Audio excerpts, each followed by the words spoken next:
Okay, so now we're going to do cable full rotations. So as the name suggests, we're going to be using cables for this one. So stand side onto the cables, kind of similar to a pal-off press. Bring your arm at the front. This time you want to be able to hold the weight here. It wants to be a weight you can actually cope with.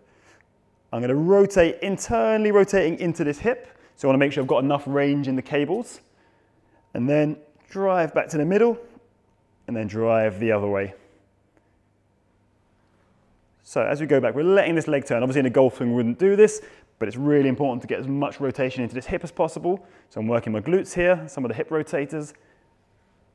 Really working through the core muscles, stabilizing, and then spinning out now again, getting that internal rotation into this hip and following through like you would. So nice and steady, hold the positions in the middle, really want to be able to own those positions, not kind of rushing through. But really, for this one, spine staying still together, so it's slightly different to the golf swing. We're not getting that separation, but we're really starting to build up the strength in those core muscles. So that's your cable full rotation. Obviously, if you haven't got cables at home, you can do this with a band. You do require a band that can stretch quite a long way. So I've got one hooked up here.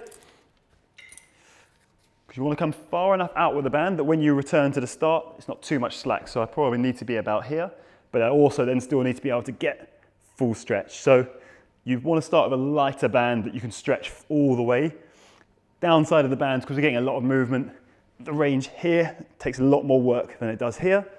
But if you're not in the gym and you're doing this at home, it's better than nothing at all. So here, square, and out. Okay, so that's the banded version.